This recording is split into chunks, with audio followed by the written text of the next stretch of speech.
Have you ever watched a cooking competition show that is not only extremely interesting, entertaining, and engaging, but also a commentary on class struggle? Coming from the same country that made a program like Squid Game, which was an extremely popular program in 2021, and was also a commentary on social class dynamics, today I wanted to talk about South Korea's new #1 TV show known as Culinary Class Wars. 재수없다. 맛으로는 바로 배틀 떠도 자신 있는데. If you are interested in Korean media, Korean culture, Korean language, whatever it is, my name is Marlon Aleister. I have been living in South Korea for going on 4 years now, and I make videos about Korean culture, life, popular media, everything that you can think of. If this is something that might interest you, I recommend you take a look at my channel and look at all of the different videos I have. I have a variety of different things related to Korea. Don't forget to like and subscribe to see more videos like this, and now let's start talking about Culinary Class Wars. Culinary Class Wars is a competition cooking show similar to MasterChef or Iron Chef, but this is coming from South Korea, the country that made shows similar to Masked Singer, which is now a huge franchise. And like I said before, Squid Game, which was one of the biggest shows of all time on Netflix. And so you know, this show is going to be huge. This show has been #1 in at least 4 countries in the past month, and in the top 10 of over 28 other countries. Like I said before, this show is more than just a cooking show. Obviously, that is the main reason why people are watching it, but there is so much that goes into what makes this show so special. The show consists of 100 different contestants that are competing to be the first place to win a grand prize of 300 million won, which would translate to about $250,000 US. I will keep this video spoiler free as possible. I will just give a brief synopsis of the first 20 minutes of the show, but even just that, there's so much to go into. So there's 100 contestants that are broken into 2 different departments. There are 80 people that are broken up into the black spoon category, and they are revealed first in the first 5 minutes or so of the episode. And some of these people are very famous in their field of whether it be Chinese cuisine, Korean cuisine. Some of these people are very extremely popular YouTubers. That is only 80% of the contestants. Soon after, the other 20 contestants are quite literally put on a pedestal and shown to be known as the white spoon chefs. And these people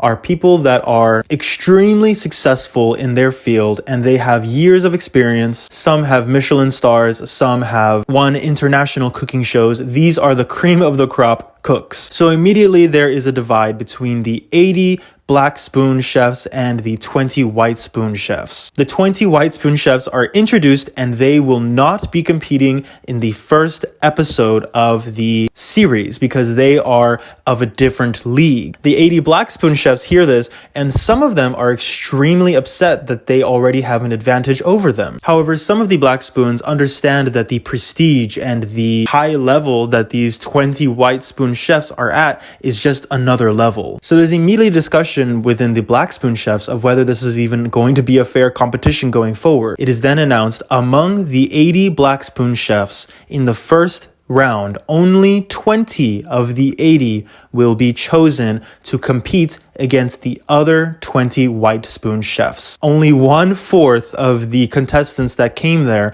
are going to even compete going forward. In the name of the show, it is called Culinary Class Wars. In America and in the West, we have a saying that is referring to a silver spoon. If you are growing up with a silver spoon in your mouth, that means that you are extremely rich and extremely wealthy just from being born into the family you are. But in Korea, not only does that exist, but also there is the black spoon. The black spoon is literally referring to the lowest class of the culinary equipment known as the black spoon. And so this is the lowest level of people in a society. So the 80 black spoons that are competing for the 20 spots to continue going forward are already at a strong disadvantage, not only mentally, but also literally. They have a much less opportunity to continue going forward. And this feels like a very obvious kind of commentary on how our economics works at the moment. If you are of a low class, you will have less opportunity, and there is sometimes just not the chance to move up at all. Most of the time, people that are born into lower positions just don't have the chances that people that are in the white spoon category. story. However, as the show goes on, you will see underdogs and you will see the people that are in the White Spoon team that are extremely talented, and you will see that they are there for a reason. Some of the Black Spoon people go back and forth of saying, I don't belong in this category, maybe I shouldn't even be in this show at all. And so from the beginning of this show, there is a psychological battle going on between the White Spoons and the Black Spoon chefs. One of the biggest reasons that this show is so exciting in Korea is because a lot of the times we are the Black Spoons. You and I and most people are not going to be in the top 20%, top 10%, top 1% of society. We don't have the same opportunities. We don't have the same choices and chances that the top have. And so we have no choice but to root on the Black Spoon chefs. However, a lot of the Black Spoon chefs look up to the White Spoon chefs in a very respectful way. These are chefs that have been working in their field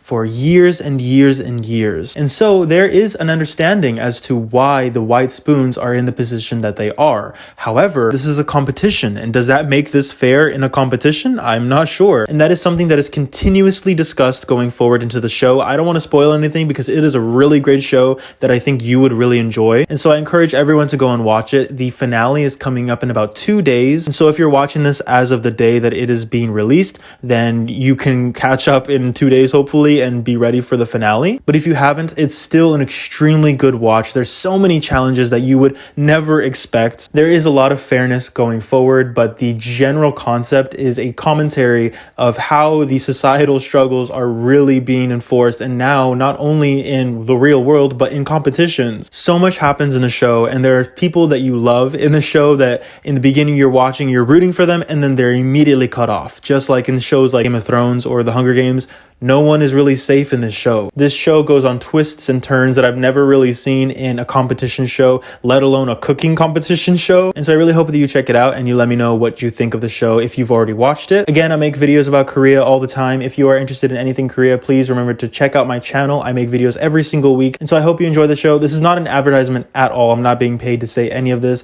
This is just genuinely a really, really good show coming out of Korea right now. I hope you enjoy. Thank you so much for watching, and I hope to see you in the next video. Thank you so much. Goodbye.